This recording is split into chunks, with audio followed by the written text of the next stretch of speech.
The morning sun painted the sky orange over Tejo's ranch on Kepler 442b. He walked toward the stable with his coffee mug in hand, ready to start another day of work.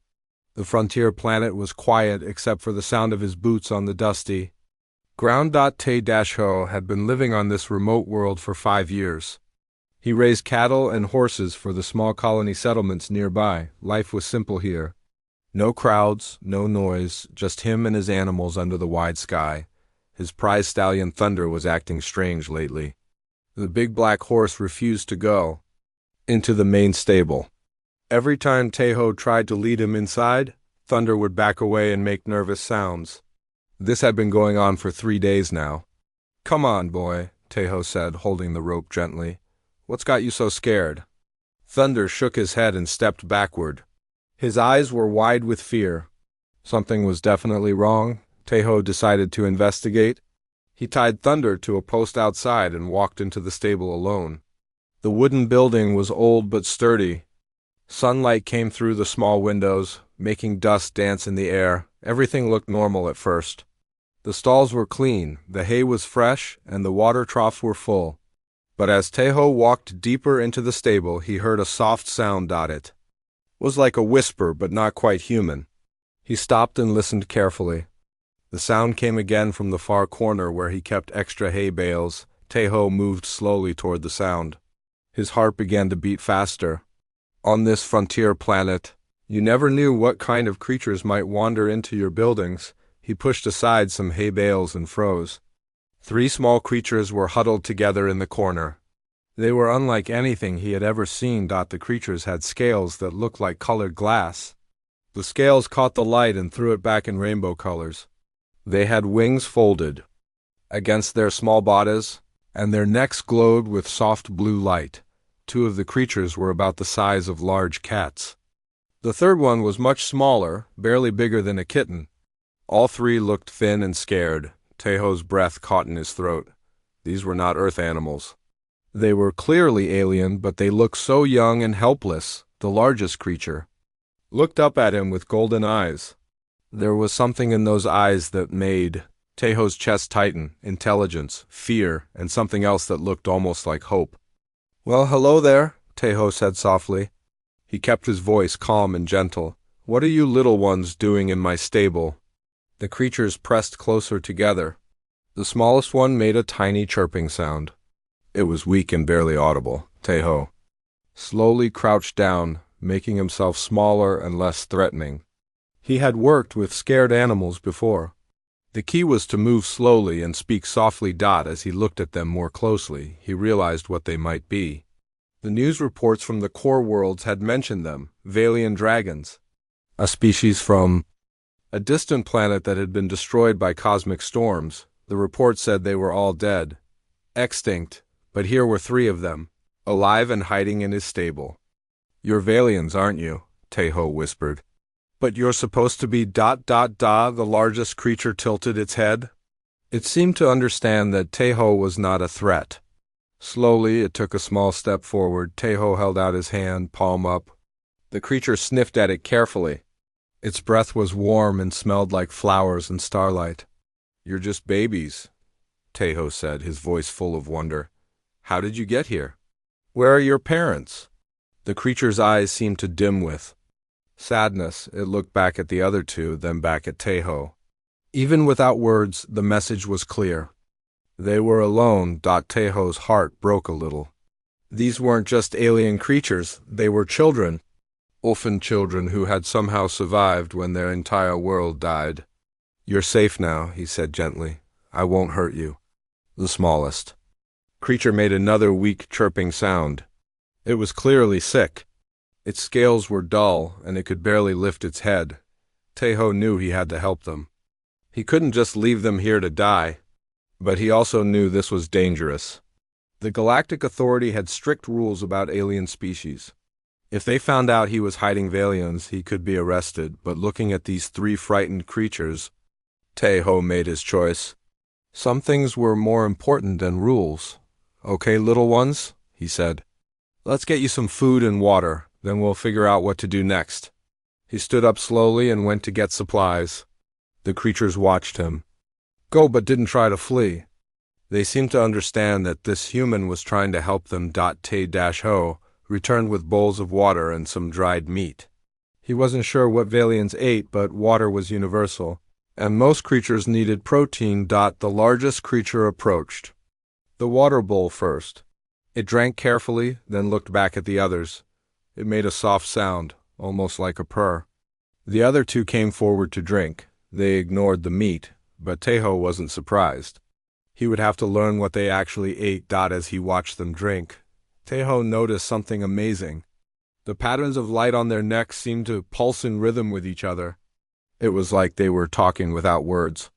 "I'll call you Daejin," he said to the largest one. "And you'll be Miran," he told the medium-sized one. "And little one, you're so young." The creatures looked up at him when he said their names. Daejin made a sound that almost sounded like approval. Teho smiled. This was the beginning of something extraordinary. He didn't know what challenges lay ahead, but he knew one thing for certain. These 3 young dragons were under his protection now. Nothing would harm them while he drew breath. 3 weeks had passed since Teho found the dragons in his stable. The routine of caring for them had become natural to him now. Every morning he would bring them fresh water and the special mineral crystals he had learned they needed to eat. Finding the right food had been a challenge. The dragons couldn't eat regular meat or plants. After watching them carefully, Teho noticed they were drawn to the shiny rocks near his water well. He crushed some of these minerals and mixed them with protein powder from the colony supply store. The dragons grew stronger each day. So Young, the smallest one, was still weak, but could now lift her head and chirp when she was hungry. Miran had grown the most and was now the size of a medium dog.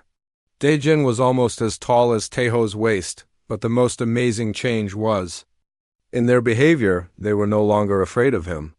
When Teho entered the stable, all 3 would gather around him like puppies greeting their owner. This morning was different, though. As Teho knelt down to feed them, Miran did something unexpected. She pressed her forehead against his hand and closed her eyes. Suddenly, Teho's mind filled with images that were not his own. He saw a beautiful planet with crystal cities and flying dragons. He saw 2 adult dragons that looked like larger versions of his 3 young ones. These must be their parents. The images changed.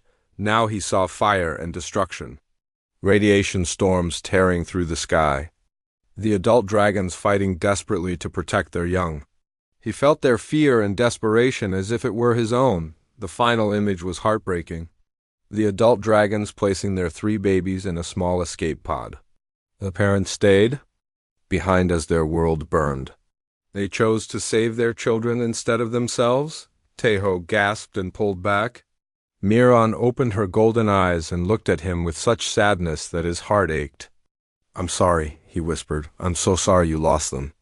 Miran made a soft sound and nuzzled against his hand. She understood that he understood. From that day forward, the bond between Teho and the dragons deepened. Miran would share more memories with him. He learned that Valians were peaceful creatures who lived in harmony with nature. They were healers and teachers. Not warriors, but their peaceful nature hadn't saved them from the cosmic storms that destroyed their homeworld. One afternoon, while Teho was grooming Thunder outside the stable, he heard the sound of engines. Overhead, he looked up to see 3 black ships flying in formation across the sky. They had the markings of the Galactic Authority. His blood ran cold. The Galactic Authority was the government that controlled this part of space. They had strict rules about alien species and would not approve of him hiding the dragons. The ships circled the area once and then flew away. But Teho knew they would be back. That evening, a ground vehicle arrived at his ranch. A man in a crisp uniform got out and walked to Teho's front door. He was tall and thin with cold eyes. "Mr. Teho?" the man said when Teho opened the door. "I'm Agent Hyan-Woo with the Galactic Authority. I'm here for a routine inspection." Teho's heart raced, but he kept his voice steady. "Of course, Agent. What can I help you with?" "We've received reports of unusual activity in this sector," Hyan-Woo said. His eyes scanned the ranch buildings. "We're checking all the properties in the area." "What kind of unusual activity?" Teho asked. Possible biological contraband, Hyan-Woo replied. Illegal alien species. Taeho forced himself to look confused. I only have cattle and horses here, Agent, all registered with the colony. Hyan-Woo studied him for a long moment. Mind if I take a look around? Not at all, Taeho said, though inside he was screaming. Would you like some coffee first? No, thank you. Let's start with the stables. Taeho led the agent toward the stable, his mind racing. The dragons were hidden in the back corner behind hay bales, but what if they made noise? What if Hyan-Woo found them? As they walked, Taeho sent a silent prayer to whatever gods might be listening. The dragons seemed to sense danger because the stable was completely quiet when they entered. Hyan-Woo examined each stall carefully. He checked the feed bins and water troughs. He even climbed up to look in the hayloft. But he didn't go to the back corner where the dragons were hidden. Everything seems normal, he said finally. You keep a clean operation, Mr. Taeho. Thank you, Agent, Taeho replied, trying not to show his relief. But as they turned to leave, So-young made a tiny chirping sound. It was so soft that Taeho almost didn't hear it. But Hyan-Woo's head snapped toward the sound. What was that? He asked. Probably just a bird, Taeho said quickly. We get a lot of local wildlife in here. Hyan-Woo stared at the back corner for a long moment. Then he walked over and began moving hay bales. Taeho's heart stopped. This was it. The agent was going to find the dragons, but when Hyan-Woo moved the last bale, there was nothing there. The corner was empty. Hyan-Woo said. Must have been a bird that flew away. As they left the stable, Taeho glanced back at the corner. For just a moment, he saw the air shimmer like heat waves. Then it was normal again. The dragons could make themselves invisible. They had saved themselves after Agent Hyan-Woo left. Taeho returned to the stable. The dragons slowly became visible again, their scales catching the light as they appeared. That was close, Taeho said, kneeling down. To pet them, we need to be more careful. Dae-jin looked up at him with those intelligent golden eyes. The dragons seemed to understand that they were all in danger now. That night, Taeho couldn't sleep. He lay in bed thinking about Agent Hyan-Woo's visit. The man would be back. And next time, he might not be alone. Taeho had to find a way to keep the dragons safe. But how do you hide 3 growing dragons on a frontier planet where everyone knows everyone else's business? He thought about the images Miran had shown him, the adult dragons giving their lives to save their children. Now it was his turn to protect them. Whatever it took, he would keep them safe. These 3 young dragons were all that remained of an entire species. They deserved a chance to live and grow, but as he finally drifted off to sleep, Taeho couldn't shake the feeling that their peaceful time was coming to an end. 2 months had passed since Agent Hyan-Woo's first visit. The dragons had grown much bigger and stronger. Dae-jin now stood as tall as Taeho's shoulder, and his wings were strong enough for short flights. Miran had learned to communicate better. With her mind pictures, and even little So-young could now walk around the stable without getting tired, but with their growth came new problems. They needed more food, more space, and it was getting harder to hide them. Taeho had moved them to an old barn at the far end of his property. It was hidden behind a hill and surrounded by thick trees. The dragons seemed to like it better than the stable because they could stretch their wings without being seen. This morning, Taeho was bringing their breakfast when he noticed something strange. Dae-jin was standing very still with his head raised, listening to something Taeho couldn't hear. What is it, boy? Taeho asked softly. Dae-jin looked at him and made a low rumbling sound. His scales were glowing brighter than usual, which meant he was worried about something. Ran came over and pressed her head against Taeho's arm. Pictures flooded his mind. He saw ships in the sky, people with strange tools walking around his ranch, and Agent Hyan-Woo talking to other uniformed people. They're coming back, Taeho whispered. The Galactic Authority. He was right. That afternoon, 3 vehicles arrived at his ranch. Agent Hyan-Woo got out of the first one, but this time he wasn't alone. A woman in a white coat stepped out of the second vehicle. She had kind eyes but looked very serious. Mr. Taeho? Agent Han Wu said. "This is Dr. Yunji, our xenobiologist." "We need to talk." Taeho's stomach tightened. A xenobiologist studied alien life forms. This was much worse than a routine inspection. "Of course," Taeho said, trying to sound calm. "Come inside." "I'll make coffee." As they sat in his kitchen, Dr. Yunji opened a tablet and showed him some pictures. They were close-up images of soil and rocks. "We found these mineral deposits around your property," she said. "They're very unusual. The composition matches elements from the Valian homeworld." Taeho's blood ran cold, but he kept his face neutral. "I wouldn't know anything about that, Doctor. I'm just a rancher." "These minerals don't occur naturally on this planet," Dr. Yunji continued. "They could only get here if something or someone brought them from Valian space." Agent Hyun Woo leaned forward. "We think there might be Valian survivors in this area. If that's true, they need to be found and properly cared for." "Properly cared for?" Taeho asked. "The Valians are an advanced species," Dr. Yunji explained. "Their neural crystals contain incredible amounts of information. We could learn so much from studying them." "What happens to the Valians while you're studying them?" Taeho asked. Dr. Yunji and Agent Hyun Woo exchanged a look. "That's classified," Hyun Woo said. Taeho didn't like the sound of that. After they left, he went straight to the hidden barn. The dragons were huddled together, clearly upset. "I know you understand what's happening," Taeho said to them. "We need to get you somewhere safe." Over the next few days, Taeho made plans. He contacted some friends in the outer colonies, people who didn't ask too many questions. He arranged for a small cargo ship to pick them up in a week, but the Galactic Authority didn't give him that long. 3 days later, Taeho woke up to find surveillance equipment set up around his ranch. Small cameras and sensors were hidden in the trees and bush. They were watching him constantly now. He couldn't visit the dragons during the day anymore. He had to wait until dark and sneak through the forest to reach them. That night he brought them extra food and water. "We're leaving tomorrow night," he told them. "A ship will pick us up at the old mining station in the mountains." Daejin made a questioning sound. Miran pressed her head against Taeho's hand and shared a picture of the three of them flying away. "No," Taeho said sadly. "So Young is still too weak for a long flight. We need the ship." The next evening, as Taeho was getting ready for the escape, he heard vehicles approaching.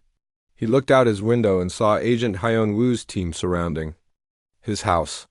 "This is Agent Hyun Woo," a voice called through a speaker. "We have a warrant to search your property.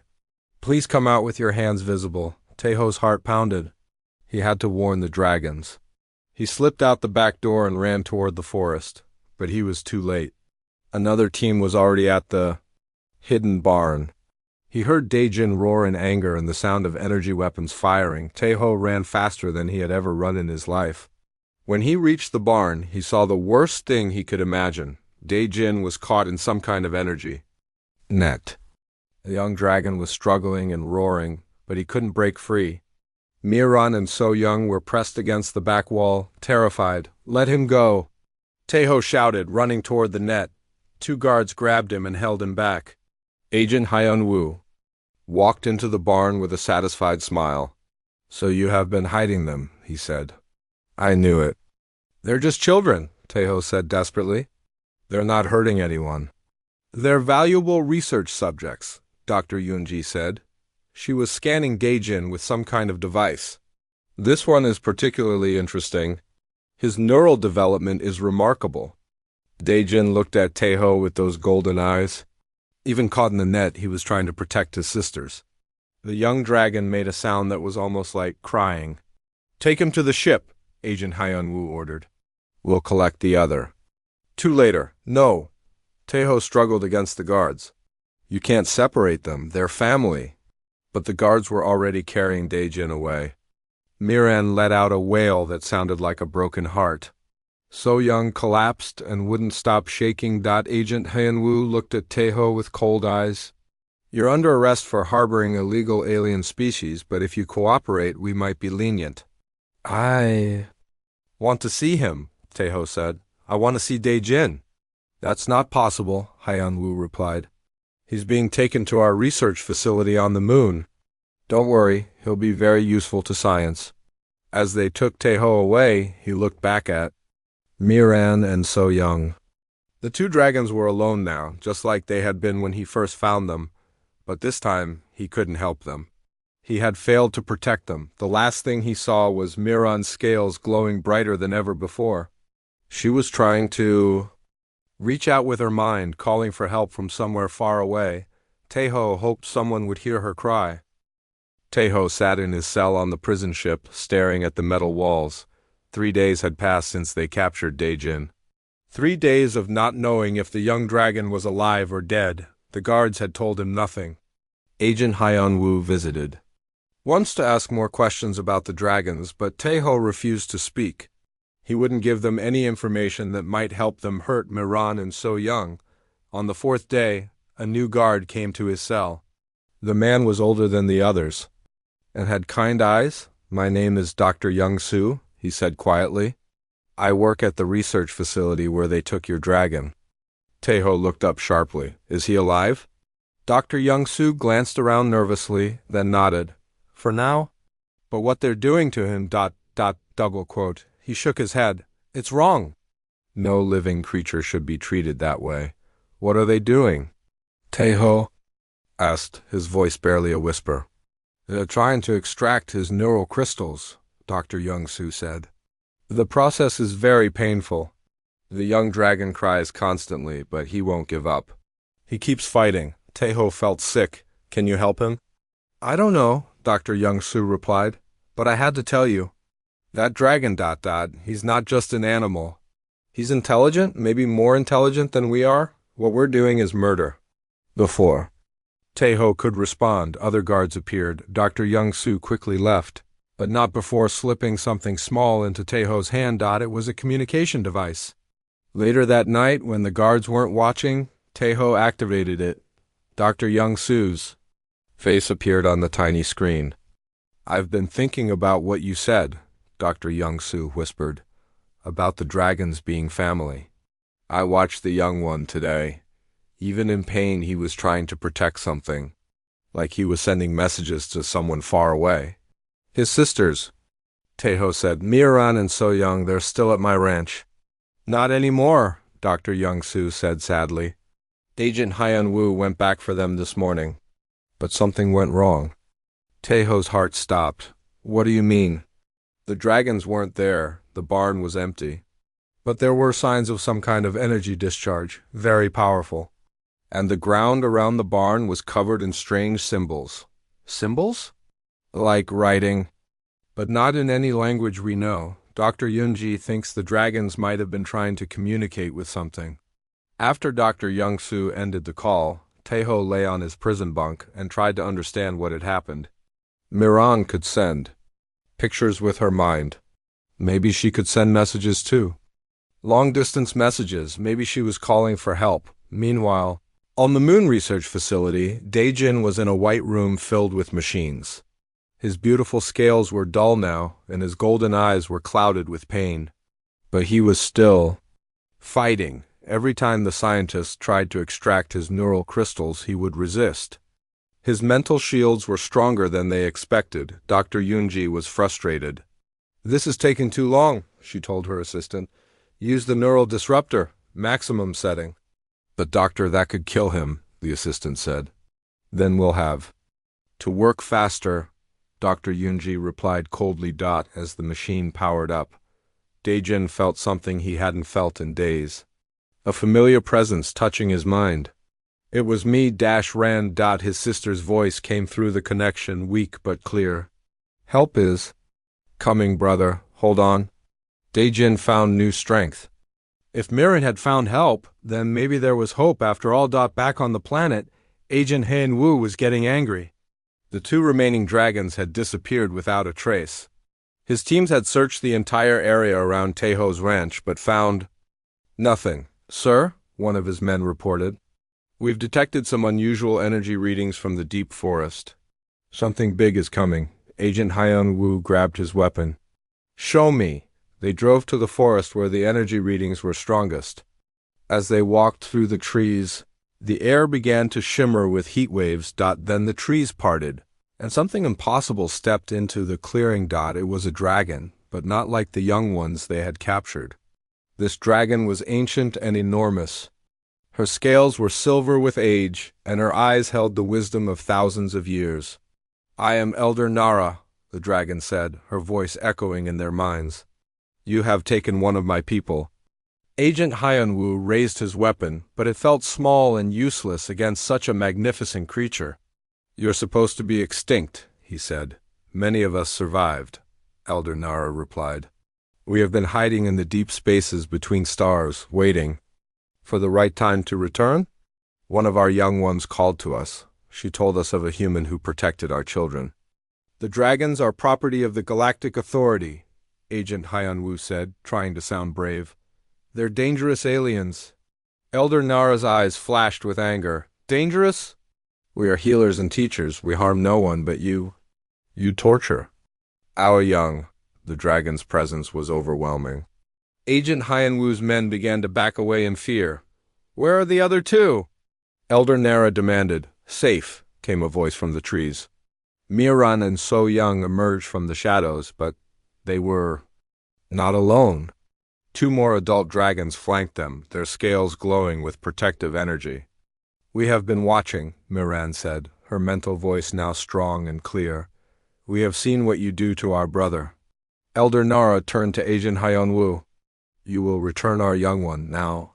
"I can't do that," Agent Hyanwu said. "He's valuable for research." "Then you have chosen war," Elder Nara said sadly. "We did not want this. But we will not let you destroy what remains of our people." The ancient dragon spread her wings, and the sky filled with shadows. More dragons appeared, emerging from hidden places among the stars. They had been waiting for this moment. Agent Hyanwu realized he had made a terrible mistake. These weren't just animals to be captured and studied. They were an entire civilization, and they had come to take back their own. "Sir," one of his men said, his voice shaking, "we need to evacuate now." But it was too late.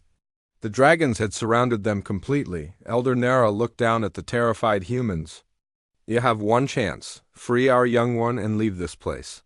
Never return. If you refuse, we will take him by force." Agent Hyanwu knew he was beaten, but his pride wouldn't let him surrender. "Attack," he ordered his men. "Bring them down." The battle for Daejin's freedom was about to begin. The battle in the forest was fierce but short. Elder Nara's dragons used their natural abilities to disable the human weapons without killing anyone. Agent Hyanwu's men found their energy guns would not fire and their vehicles would not start. "We do not wish to harm you," Elder Nara said as her dragons surrounded the humans. "But we will not let you hurt our young ones anymore." Agent Hyanwu spoke into his communication device. "This is Hyanwu. We need backup at the forest location. The dragons are attacking." "No backup is coming," Elder Nara said sadly. "Your communication systems are not working." "We have made sure of that." On the prison ship, Taeho felt the ship shake as if something had hit it. Alarms began ringing throughout the vessel. His cell door suddenly opened. Dr. Young-soo stood there with a keycard in his hand. "The dragons are attacking the research facility," he said. "This is our chance to help them." "What do you mean?" Taeho asked.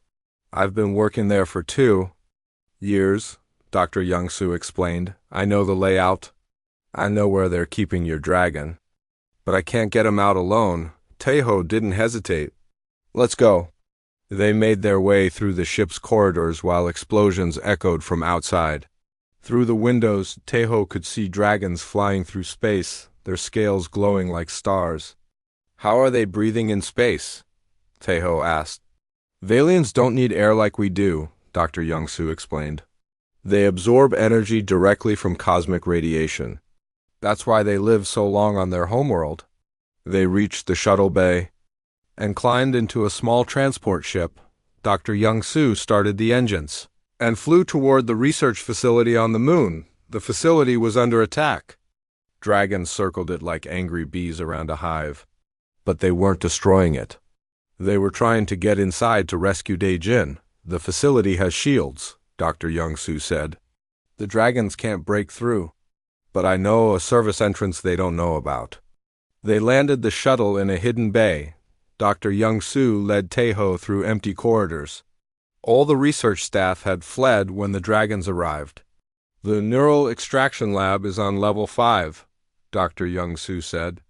But Taeho, you need to prepare yourself. What they've done to him, it's bad.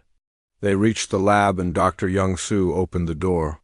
Taeho's heart broke when he saw Dae-jin. The young dragon was strapped to a metal table surrounded by machines. His beautiful scales were cracked and dull. Tubes and wires connected him to computers that were slowly draining his life force, but worst of all were his eyes. Those golden eyes that had once been so full of life and intelligence were now clouded with pain and despair. Dae-jin, Taeho whispered, rushing to the table. I'm here. I'm going to get you out. The young dragon's eyes focused on him with great effort. Dae-jin tried to make a sound, but his throat was too damaged from the experiments. Dr. Young-Soo began disconnecting the machines. His neural crystals are still intact, but barely. They were about to start the final extraction when the attack began.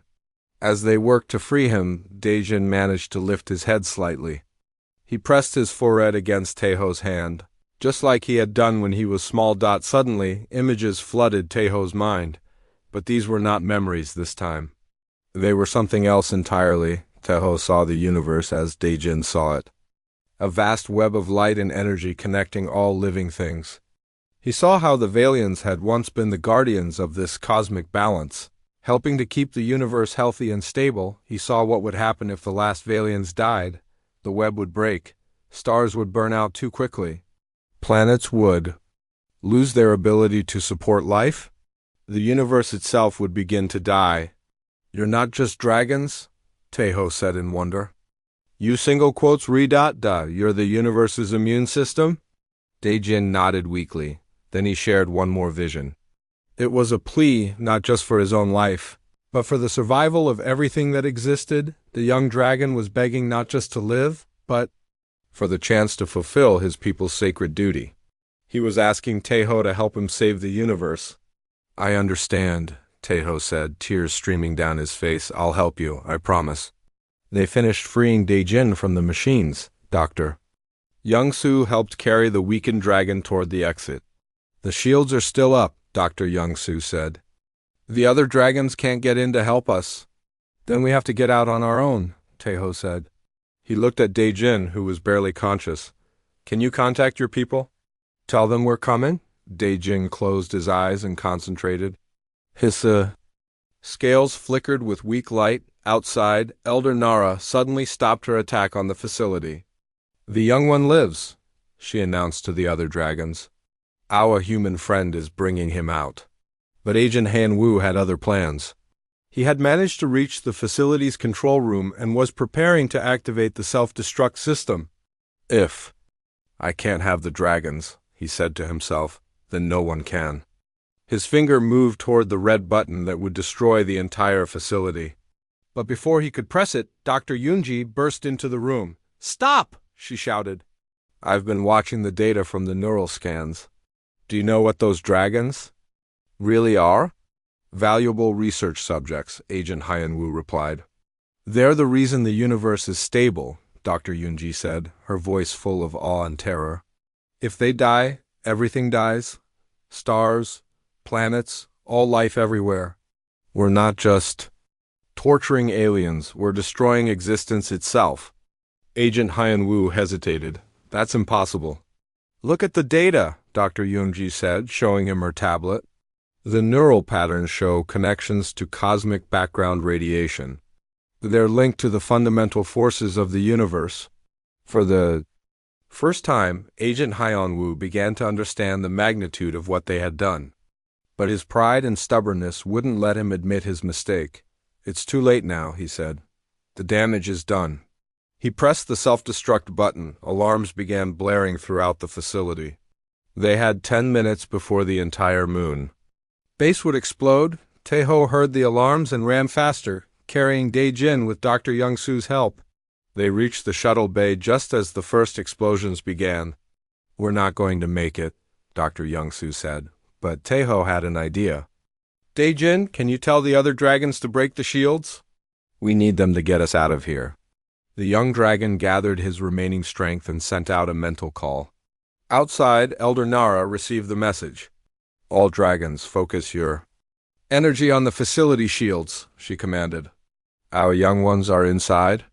The combined power of dozens of dragons struck the facility's shields.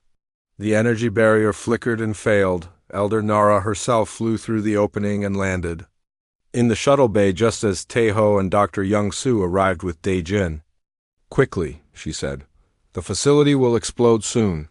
They climbed onto Elder Nara's back. The ancient dragon launched herself into space just as the research facility exploded in a ball of fire. They were safe. But Daejin was dying. The experiments had damaged him too severely. Is there anything you can do? Taeho asked Elder Nara. Perhaps, she replied. But he will never be the same. The humans have changed him forever. As they flew through space toward the dragon fleet, Taeho held Daejin close. The young dragon looked up at him with gratitude and love. He had been saved, but at a terrible cost. The question now was whether he would survive his injuries and whether the universe would survive without the full protection of the Valian Guardians. The dragon fleet floated in space around Elder Nara's ship like a constellation of living stars. Taeho watched in wonder as dozens of Valians flew in perfect formation, their scales creating patterns of light in the darkness. There are more of you than I thought, he said to Elder Nara. We are the last few hundred, she replied sadly. Once we numbered in the millions across many worlds. But the cosmic storms destroyed most of our people. We survivors have been hiding in the deep, cold between stars, waiting for a sign that it was safe to return. What sign were you waiting for? Taeho asked. The call of our young ones, Elder Nara said. When Miran reached out with her mind, we heard her across the galaxy. We knew that some of our children had survived, and that they had found a protector. They entered the medical bay of Elder Nara's ship. Daejin was placed on a healing platform that glowed with soft blue light. Other dragons surrounded him, their scales pulsing in rhythm as they shared their life energy with the injured young one. Will he live? Taeho asked. His body will heal, Elder Nara said, but his spirit, that is damaged in ways we cannot fix. The humans have taken something from him that can never be returned. Miran and So Young were brought to the medical bay. When they saw their brother, they pressed close to him and began to sing. It was a sound like crystal bells mixed with starlight. Beautiful and heartbreaking. Dr. Young-Soo watched from the corner, amazed by what he was seeing. I spent years studying alien biology, he said to Taeho, but I never imagined anything like this. What will you do now? Taeho asked him. I'm going to make sure the galaxy knows the truth about what happened here, Dr. Young-Soo said. The Galactic Authority needs to answer for their crimes. Over the next few days, Dr. Young-Soo worked with Elder Nara to document everything. They recorded the evidence of the torture experiments and the truth about the Valians' role in the universe. When they released the information, it caused a scandal that shook the entire galaxy. Agent Hyan-Woo was arrested and put on trial. Dr. Eunji testified about the cosmic importance of the Valians, helping to change how the galaxy viewed alien species. New laws were passed to protect intelligent alien life. The Galactic Authority was reformed with new leadership that promised to respect the rights of all sentient beings, but for Taeho, the most important thing was watching Daejin slowly recover. The young dragon would never be the same as before. The experiments had left him with scars, both physical and mental. But his spirit was strong, and with the love of his family and the healing power of his people, he began to find hope again. He wants to speak with you, Miran told Taeho one day.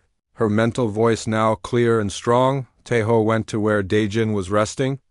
The young dragon was much larger now, almost as big as the adult dragons. His scales had regrown, but they bore silver lines where the worst injuries had been. Thank you, Daejin said, his mental voice deeper than before.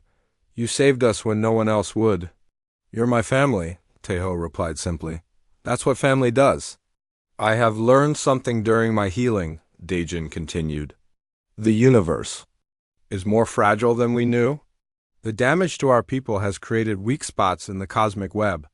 We must work very hard to repair them. What does that mean? Teho asked. It means we cannot hide anymore, Dejin said. We must work openly with other species to heal the universe, and we will need human help to do it. Elder Nara approached them. We have made a decision, she announced. We will establish a new colony on this planet. It will be a place where Valians and humans can work together. What about the Galactic Authority? Teho asked. They have agreed to protect us, Elder Nara said. Dr. Young-Soo has been appointed as our official liaison. He will make sure we are treated with respect. And what about me? Teho asked. I'm just a rancher. I don't know anything about cosmic balance or healing the universe. You know the most important thing, Dejin said. You know how to protect those who cannot protect themselves. You know how to love without asking for anything in return? Elder Nara smiled, an expression that was both dragon and somehow very human. We would be honored if you would stay with us, she said. The colony will need someone who understands both humans and Valians. Teho looked at the 3 young dragons who had changed his life. Miran had grown into a beautiful adult, with scales that shimmered like pearls. So Young was still the smallest, but she was healthy and strong now. And Dejin, despite his scars, had become a leader among his people. I'd like that, Teho said. But I have one condition. What is that? Elder Nara asked. I want to keep my ranch. Some of your young ones might want to learn about earth animals, and I think my horses would like to meet some friendly dragons. Elder Nara laughed, a sound like wind chimes in a gentle breeze. I think that can be arranged. 6 months. Later, Teho stood in his pasture watching an amazing sight.